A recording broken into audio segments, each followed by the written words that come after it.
দিদি, তোমার রিসেপশনে লেহেঙ্গাটা খুব সুন্দর, কোথা থেকে নিয়েছো, প্রাইস কত? এরকম সব কমেন্টের উত্তর না দিয়ে কি থাকা যায়? চলো তাহলে দেখে নেওয়া যাক। আমার বহুদিনের ইচ্ছা ছিল নিজের বউভাতে লেহেঙ্গাই পরবো, তাই জন্যই চলে গেছিলাম লেহেঙ্গার সম্ভারে, মানে বড় বাজার। লেহেঙ্গা তো বড় বড় বিভিন্ন দোকানেই অ্যাভেলেবেল, বা বিভিন্ন অনলাইন সাইট থেকে, বা আমরা পার্সোনালিও কারোর থেকে কাস্টমাইজড ভাবে বানাতেই পারি। কিন্তু আমি পার্সোনালি লেহেঙ্গা নিয়ে এত ফ্যাসিনেশন দেখাইনি, ইউটিউবের সাজেশনকেই সঙ্গে নিয়ে চলে গেছিলাম বড় বাজারের বিভিন্ন দোকানে। প্রথমেই ঢুকলাম কটন স্ট্রিটের বালাজি টাওয়ার বা বালাজি টেরেসের উল্টো দিকেই একটা সরু গলি দিয়ে সিঁড়ি দিয়ে একটু ওপরে উঠেই শ্রী গণেশ লক্ষ্মী ক্রিয়েশনে। দোকানটা খুব একটা বেশি বড় নয়, তবে ঢুকেই দেখলাম লেহেঙ্গার প্রচুর কালেকশন রয়েছে, আর সব রকমের কাস্টমারের জন্যই লেহেঙ্গা, সুন্দর সুন্দর শাড়িও রয়েছে।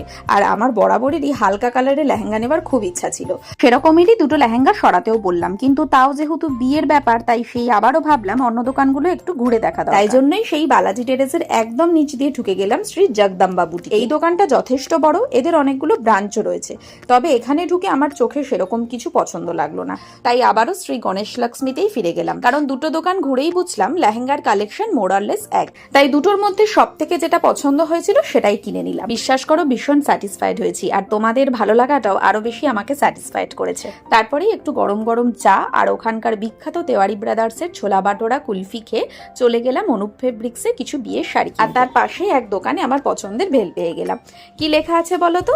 আমি তোমারও সঙ্গে বেঁধেছি আমারও প্রাণ সুরেরও বাঁধনে। এবার আসি আসল কথায়। তোমরা আমার রিসেপশনের ভিডিওটায় আমার মেকআপ আর্টিস্ট নিয়ে আমি যা বলেছিলাম তার জন্য অনেক পজিটিভ কমেন্ট করেছো, তবে একই সঙ্গে অনেকেই আমায় প্রচুর কথাও শুনিয়েছো। আমি নাকি হাফ পেমেন্ট করতে চেয়েছি, উনি ছবি ছাড়েননি তাই নাকি আমার রাগ হয়েছে, আমি নেকু মামুনি ইনোসেন্ট সাজছি। আবার কেউ কেউ বলেছো আমি নাকি নিজে প্রচুর দেরি করে ওনার নামে দোষ দিচ্ছি। আসল কথা কি জানো তো, উনি নিজেই স্বীকার করেছেন যে আমি একদমই লেট করিনি, বরং আমি যদি সেই রকমই লেট করতাম তাহলে উনি আমাকে না সাজিয়েই নাকি চলে যেতেন। ভেবেছিলাম এসব পুরানো কাসুন্দি খেটে আর লাভ নেই, তবে অনেকেই বলেছো আমি নাকি রিপ্লাই দিচ্ছি না। উনি নিজেই দুপুর 2টোয় আসবেন বলে আধ ঘন্টা আগে এসেছেন, সেটা খুব ভালো, কিন্তু উনি নিশ্চয়ই এক্সপেক্ট করেছিলেন যে ওনার আসার পরেই আমি সাজতে বসে যাব, কারণ আমার শ্বশুরবাড়ির লোকের ওপর উনি রাগ দেখিয়ে জিজ্ঞাসা করেছিলেন যে আমার আর কত দেরি হবে। আর সব থেকে বড় কথা, একজন মেকআপ আর্টিস্টের দক্ষতা তার মেকআপেই, আর এই ছবিটাই তার প্রমাণ। দেখো, এটা নর্মাল ফোনেই তোলা, দেখো মুখের কালারটা কেমন ডিসকালার ইয়েলো হয়ে গেছে না? তারপরে আমার যদি তেমন দেরি নাই হয় তাহলে উনি আমায় পুরো সাজিয়ে যেতে পারতেন।